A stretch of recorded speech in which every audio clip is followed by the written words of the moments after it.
नमस्कार, मैं हूं धर्मेंद्र। आप देख रहे हैं ऑनलाइन न्यूज इंडिया। बिहार चुनाव की घोषणा हो चुकी है। बिहार में 3 चरणों में वोटिंग होगी।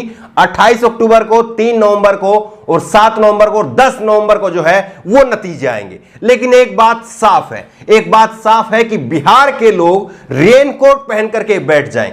क्यों रेनकोट पहन करके बैठ जाएं? क्योंकि बिहार में अब जुमलों की बरसात होने वाली है। ऐसी जुमलों की बरसात होने वाली है जो जुमले अभी तक बिहार के लोगों ने, बिहार की जनता ने सुने ही नहीं होंगे। ऐसे ऐसे जुमले जो है वो बिहार के लोगों को सुनाए जाएंगे। और बिहार के चुनाव में इस बार जो है वो सुशासन मुद्दा नहीं है, बल्कि सुशांत मुद्दा है। बिहार के चुनाव में बिहार के मुद्दे नहीं है, बल्कि मुंबई का मुद्दा होगा, ड्रग्स का मुद्दा होगा। यह है बिहार चुनाव की हकीकत। एक वीडियो क्लिप हम आपको दिखाएंगे कि किस तरह से शहनवाज हुसैन, बीजेपी के प्रवक्ता है शहनवाज हुसैन, किस तरह से वो जुमले की बारिश कर रहे थे न्यूज 24 पर। और न्यूज 24 पर एक पत्रकार है संदीप चौधरी, जिनकी रीढ़ की हड्डी सही सलामत है।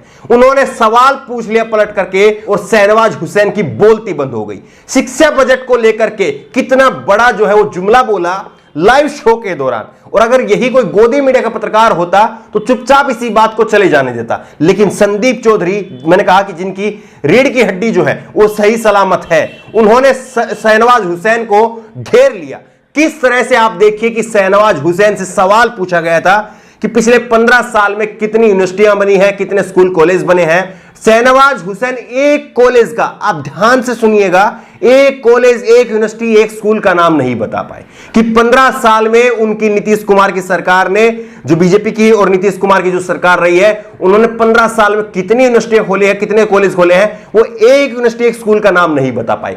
और दूसरा, उन्होंने सबसे बड़ा जुमला बोला, सबसे बड़ा जुमला उन्होंने कहा कि 2 लाख करोड़ रुपए का जो है वो बिहार का बजट है। और इसी मुद्दे पर जो है किस तरह से संदीप चौधरी ने शहनवाज हुसैन को, का बजट जो है वो 30 लाख करोड़ है। और शहनवाज हुसैन कह रहे थे कि 2,17,000 करोड़ रुपए का बजट जो है वो अकेले बिहार का है। आप बताइए कि 30 लाख करोड़ रुपए का बजट जो है वो 28 राज्य और 9 केंद्र शासित प्रदेश के लिए है। और वहीं पर शहनवाज हुसैन जो है वो कह रहे हैं कि 2,17,000 करोड़ रुपए का बजट जो है वो शिक्षा का बजट है। असल में इनको ये जो मुद्दे दिए जाते हैं, आपने देखा होगा कि किस तरह से वो ऐसे फोन को करके उसमें से जो है वो आंकड़े पढ़ करके सुना रहे थे। लेकिन इनको जो ये आंकड़े दिए जाते हैं, ये आंकड़े दिए जाते हैं बीजेपी की आईटी सेल से। और बीजेपी की आईटी सेल कई बार वही आंकड़े जो है वो प्रवक्ताओं को भेज देती है, जो आंकड़े व्हाट्सएप यूनिवर्सिटी में सप्लाई करने होते हैं। और जब संदीप चौधरी जैसे पत्रकार सामने होते हैं, जब रवीश कुमार जैसे पत्रकार सामने होते हैं, तब इन आंकड़ों की पोल खुल जाती है। और किस तरह से आपने देखा कि संदीप चौधरी ने इनकी पोल खोल करके रख दी। दूसरा सवाल उन्होंने पूछा कि 15 साल से आपकी सरकार है, 15 साल से आपकी सरकार है, आप बताइए कि आपकी सरकार ने कितनी फैक्ट्रियां खोली हैं, कितनी फैक्ट्रियां खोली है। और इस पर भी जो है ये बड़े बड़े आंकड़े बताने लग गए। और ध्यान से सुनिएगा वीडियो को कि इन्होंने एक फैक्ट्री का नाम नहीं बताया कि 15 साल में नीतीश कुमार की और बीजेपी की सरकार है बिहार में, और एक फैक्ट्री जो है उन्होंने खोली हो, ये एक फैक्ट्री का भी आंकड़ा नहीं बताया। और उसके बाद में शहनवाज हुसैन ने मोदी स्टाइल के अंदर रोना शुरू कर दिया। मोदी स्टाइल के अंदर रोने का मतलब क्या है? जब भी प्रधानमंत्री नरेंद्र मोदी से कोई सवाल पूछा जाता है तो वो क्या कहते हैं कि मैं नामदार नहीं, मैं कामदार हूं, मैं गरीब मां का बेटा हूं, मैं चाय बेचा करता।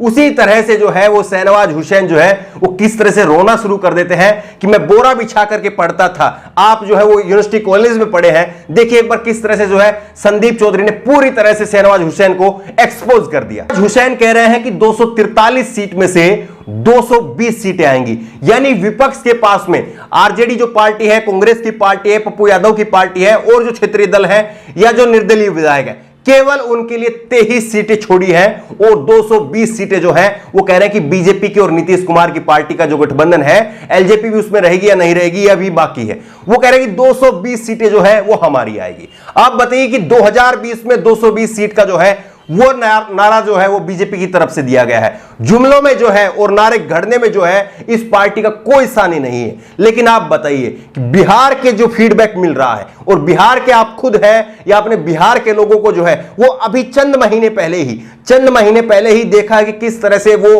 कई हजार किलोमीटर जो है वो पैदल चल करके अपने घरों को पहुंचे हैं। किस तरह से सरकार ने हाथ खड़े कर दिए थे। सरकार ने, नीतीश कुमार की सरकार ने और सुशील मोदी ने कह दिया था कि उनके पास में टिकट का पैसा नहीं है। यह नीतीश कुमार का बयान रहा है।